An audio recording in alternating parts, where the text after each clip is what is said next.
It's not just women who get breast cancer. Harvey Singer knows that fact all too well. Shocking. That was my first reaction.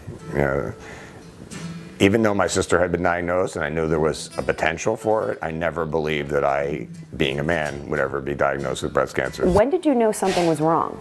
I had noticed some symptoms that I ignored for about 2 to 3 months. It got worse one day when a old friend of mine, came up and gave me a big giant hug, and I got a shooting pain through my left breast. He also noticed an indentation in his nipple. But I thought that was because I was not in shape and I was just getting a little flabby, so it was folding over.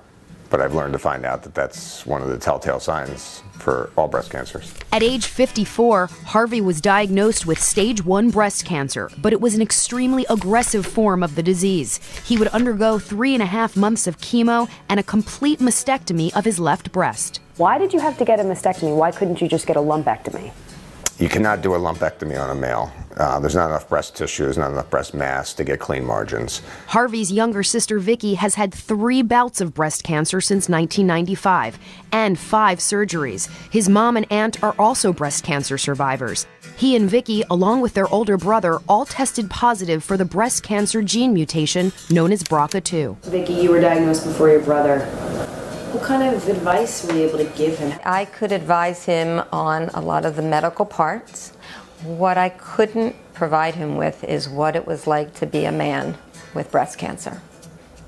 The mortality rate of breast cancer is much higher in men because they're not regularly screened the way women are. So by the time the cancer is discovered, it's progressed. I spent many a night through the entire night searching the web for anything I could find on male breast cancer, and I basically found nothing. Out of that frustration, Harvey and Vicky created the His Breast Cancer Awareness Foundation and hisbreastcancer.org to educate men about this disease. Men are not aware that they can get this disease and they will die from it. I don't think the medical community thinks about male breast cancer as much as they should, or at least at all.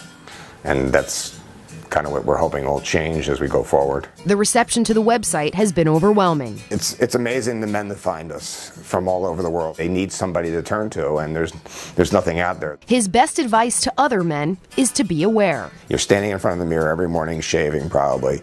Just look down and notice and see if your chest looks equal on both sides. If one starts to look bigger or smaller than the other, if there's any change in your nipple, if there's any fluid, any pain, get it checked. Don't ignore it. Don't think you can't get this, because you can. With Everyday Health, I'm Taryn Brill.